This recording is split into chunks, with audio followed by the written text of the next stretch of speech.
Wine was warm, too warm, and the sting of it on my face not from temperature. But the memory of her eyes has never really faded. I didn't flinch when she threw it. That's what stays with me the most.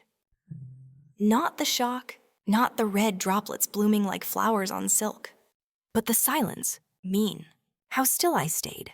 Judith Walker called it a family tradition, a dowry disguised as insult, a test, I suppose, to see if I would break. I didn't. My name is Amanda Lee. I am 28 years old. I built a tech company from a secondhand laptop and a stubborn belief that if I stayed disciplined long enough, something would open. For 5 years, it did. Slowly, brutally, and then suddenly, I never needed permission to succeed, only oxygen and time. And Ethan was the first man who ever looked at my mind before my body. He was sharp,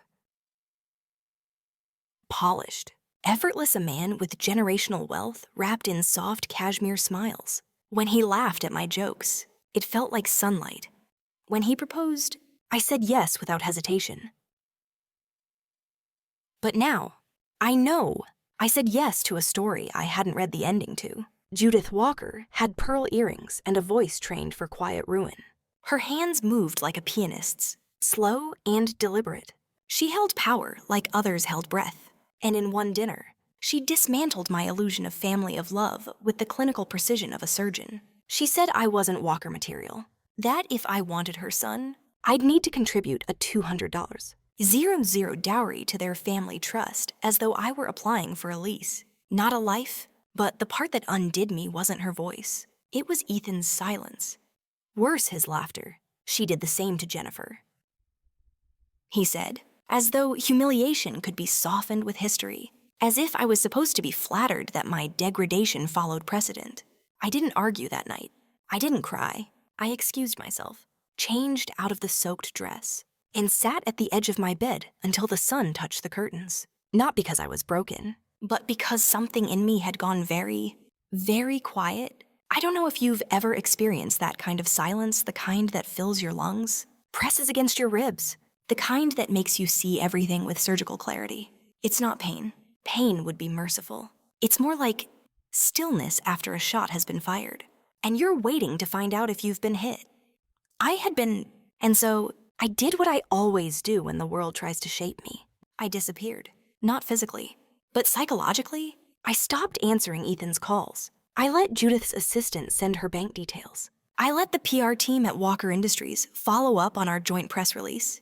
I said nothing, because silence, real silence, is not absence. It's preparation.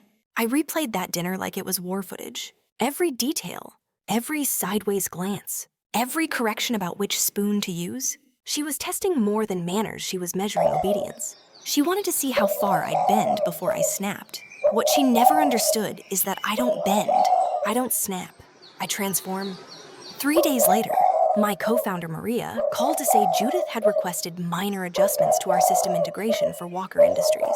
The changes would require hundreds of development hours uncompensated. When I reviewed the request, I saw it clearly. A trap, a quiet punishment for not complying, or a lure, to make me dependent on the contract and too scared to walk away. I accepted the meeting. I smiled through it.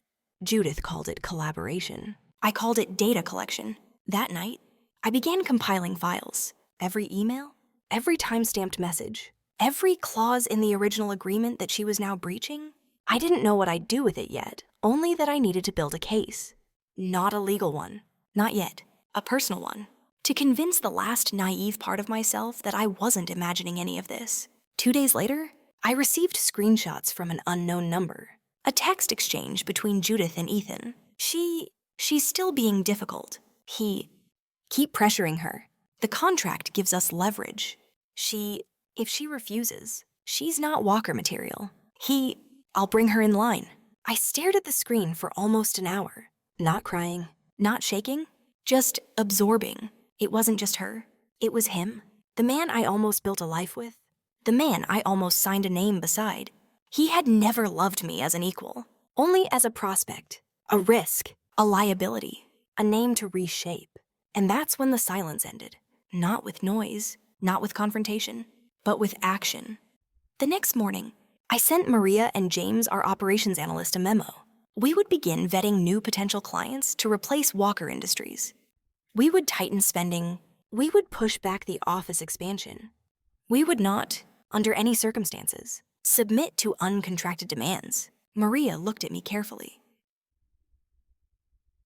You're sure? I nodded. That night, I dug out the first business plan I'd ever written hand-drawn. Coffee-stained. From the year I could barely afford groceries, I reread my mission statement: to build systems that help others rise without compromise. And I knew what had to come next. I didn't contact Ethan. I didn't need to. Anything that needed saying had already been typed behind my back. Instead, I met with my legal counsel, Victoria Chung, a woman who didn't waste time on niceties. I handed her the file I'd assembled, along with the printed screenshots. Her fingers moved fast. Precise. Judith is trying to blur the lines between business and personal, she said, skimming the messages. But what she's done here crosses into coercion. And if you want to terminate the contract with cause, you already have it. I exhaled, but not with relief. With readiness. Victoria looked up. Are you prepared for what comes next? I've been preparing since the wine hit my skin. She gave a small, knowing nod, the kind women like us give each other when words are too brittle to carry the weight of what we know. The next 48 hours moved like a quiet storm. We prepared formal termination papers, citing Clause 8, 3 of the Walker Industries Agreement, material deviation from agreed-upon terms without mutual consent. We drafted internal talking points for the team, outlining our pivot and new prospect outreach strategy. Maria reached out to Frost Technologies and Meridian Global 2 clients who had been circling for months. Waiting. Within hours, we had meetings on the books. Every move was measured, every email double-checked. But the most important meeting I scheduled was with Diana Ruiz, my mentor, the professor who once told me, power isn't loud. Amanda, it's quiet enough to hear its own footsteps. We sat in her book-lined office as I laid out every detail. The dowry, the wine, the contract, the emotional leverage disguised as tradition. She listened without interrupting. When I finished, she spoke just 6 words. Make her regret underestimating you.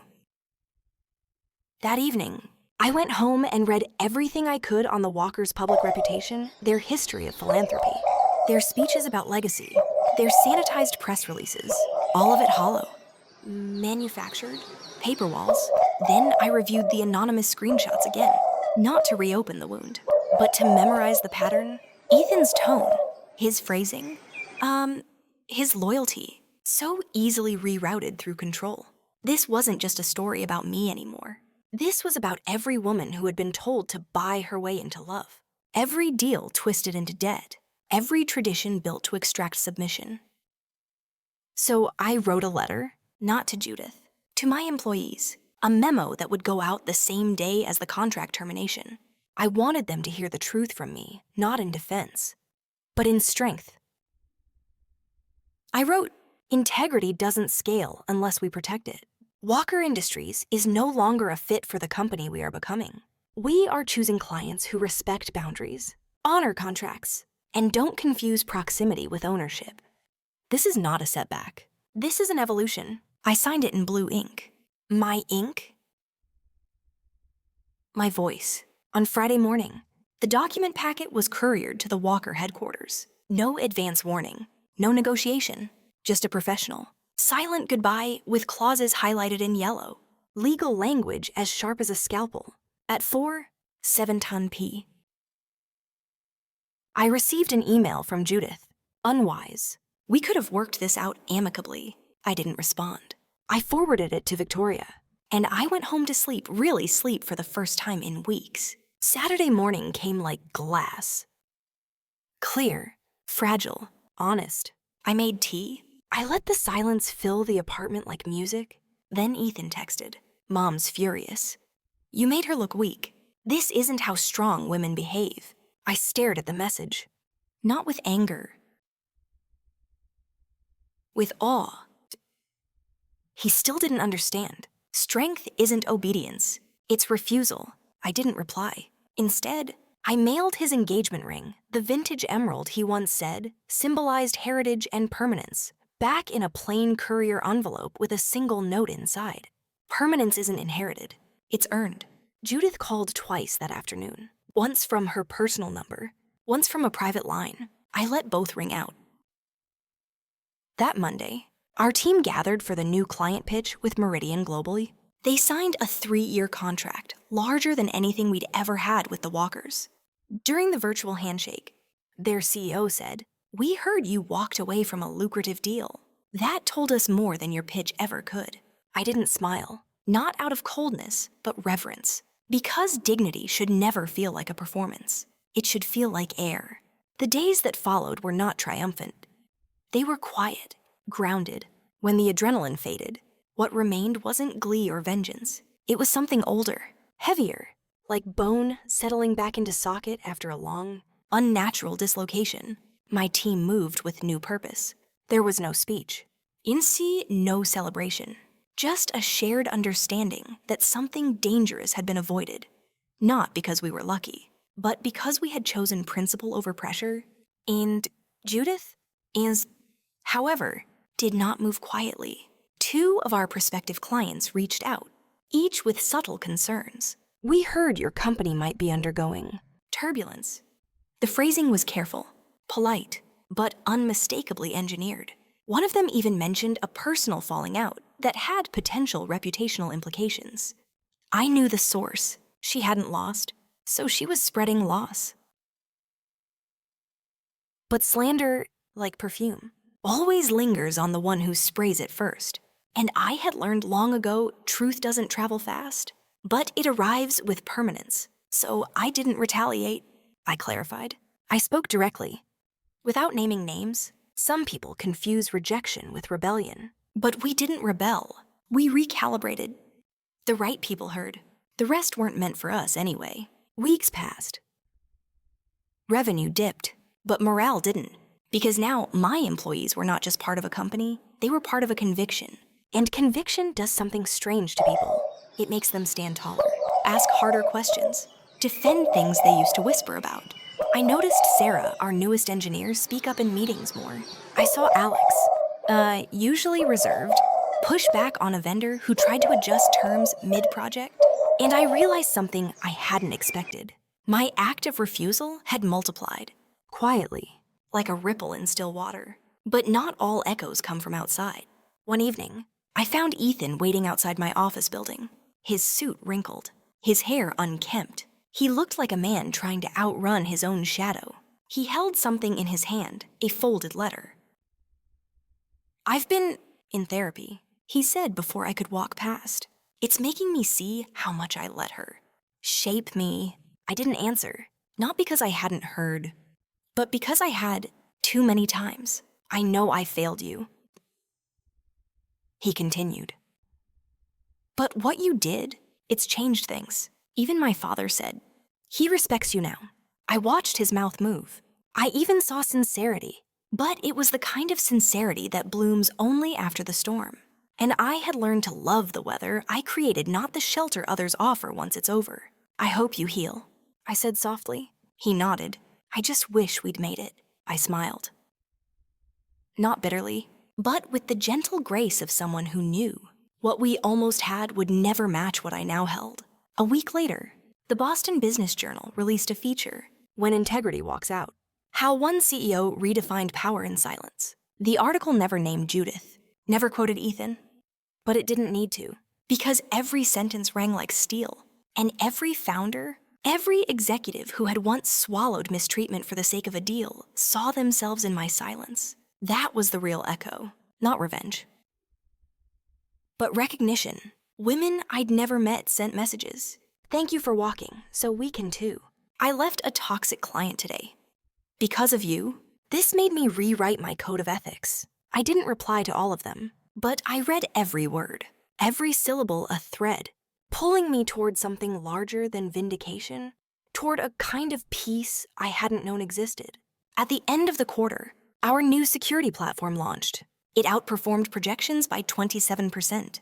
Meridian Global extended our deal before the ink dried on the first one. And in the silence of my office, I reread the email from their CTO. We didn't choose your software. We chose your spine. That night, I walked home instead of driving. It was cold. Clear, the kind of evening where even the city lights seemed to whisper instead of scream. And I thought of my mother, the school librarian, who raised me on stories of heroines who never needed rescue, only recognition. And my father, who once told me, if they ask what you bring to the table, Amanda, tell them you built the table. I didn't bring 200R, 00 to the Walker Trust. I brought truth to the industry, and the return on that investment, immeasurable. Spring arrived without announcement. No fanfare. No shift in the news cycle, just the slow thaw of something that had been frozen too long. We moved into a new office in Cambridge, smaller than the one we had planned to open, but brighter. Aérier, walls painted with soft whites. Warm woods, glass doors that didn't slam, but whispered open. Maria said it felt like a sanctuary. I said it felt like a beginning. That month, we finalized a partnership with Frost Technologies, an integration that took everything we'd learned from the Walker debacle and rewired it into policy. Every contract now included an ethics clause, not legal jargon, real language. Respect wasn't implied. It was required. Our investors didn't blink. In fact, they asked why we hadn't done it sooner. That was the thing about taking a stand. The people you thought you'd scare away were often the ones waiting for you to show your spine. And yet, despite all of it, I never felt triumphant. Not in the conventional sense. I didn't pop champagne. I didn't update my bio to survivor or warrior. That would have cheapened it. Instead, I made tea every night, sat in silence, and let the pieces of myself that had fractured return.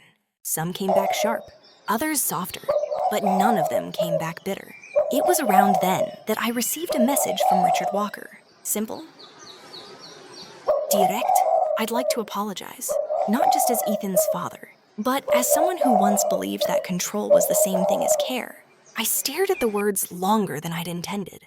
He followed up with a request to meet. I agreed not out of curiosity, but out of closure. We met at a small cafe in Beacon Hill. No suits, no lawyers. Just two people who'd lived through the same storm on opposite sides of the thunder. He looked older than I remembered, not in years, but in weight. When I married Judith, he said, stirring his coffee, her family demanded a payment. I thought it was tradition. I thought if I just played along, it would stop with me. It never does, I said quietly. Unless someone ends it. He nodded. You ended it? There was no pride in his voice, only reverence. She's furious with me. He continued. For reaching out, but I needed to say thank you. For waking up the part of me I thought was dead. I didn't know how to answer that. Some things don't need closure. They just need acknowledgement. And Richard Walker, in that moment, wasn't a titan of industry. He was a man unlearning his inheritance as we parted. He handed me a check made out to the scholarship fund I had named Emerald Rising. The dowry she demanded. He said, rewritten. I took it. Not for the money. For the symbol. Later that night, I rewrote the mission of our fund. Empowering first-generation entrepreneurs. Redefining the cost of admission one mind at a time. Some costs are measured in money, others in silence. I've learned is never empty. It's full of everything we didn't say. Every time we bit our tongue instead of biting back. Every moment we chose peace when we were expected to perform compliance. But silence isn't surrender. It's seed. And I was blooming. 9 months passed. The headlines had long since quieted. The emails less frequent. The whispers of the Walker name no longer carried the sting they once did. Their power still lingered, but in my world, it was reduced to a footnote, a cautionary tale. And in that space, something unexpected happened. Peace, not the kind that roars, but the kind that breathes, that waits patiently for you to notice it's been there all along. I didn't date. Not seriously. Not yet.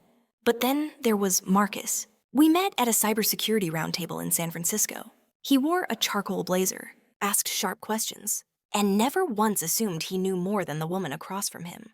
When I spoke, he listened without interruption, not because he was trying to impress me, but because he was actually curious.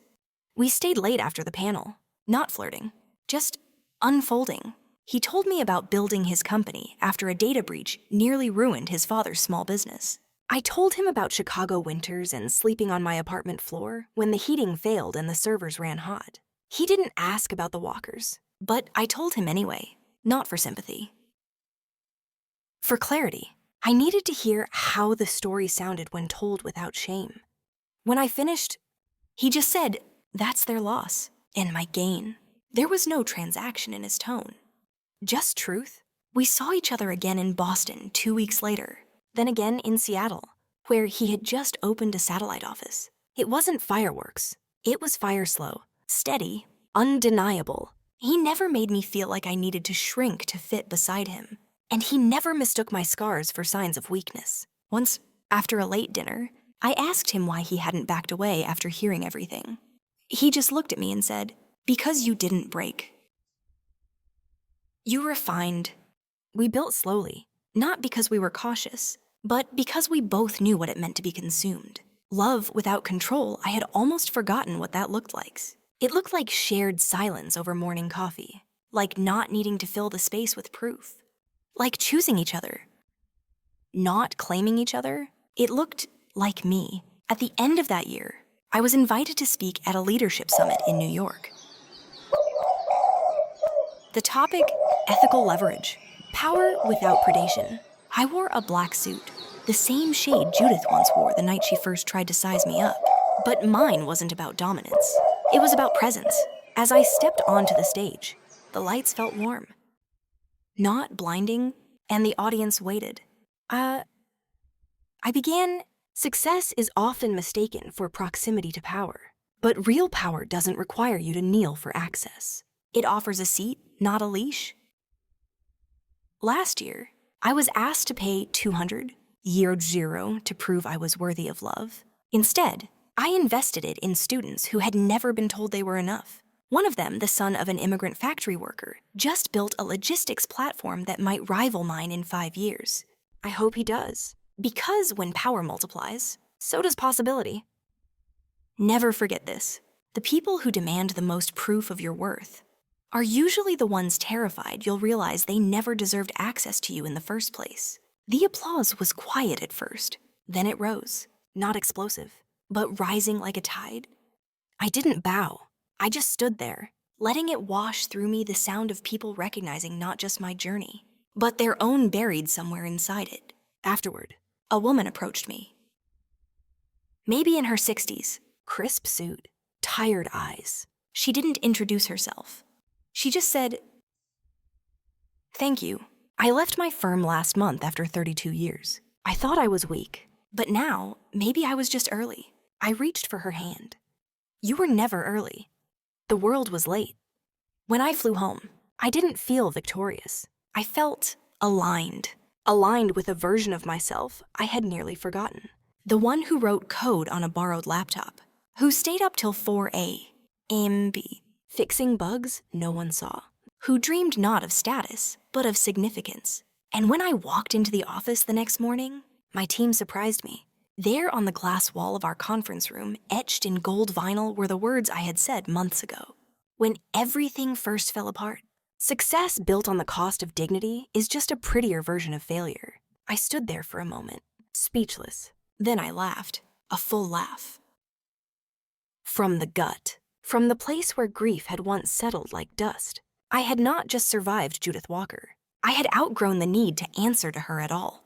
And in that space, that clean, open space where once there had been shame and silence, I began again, unbought, unbroken, unbound.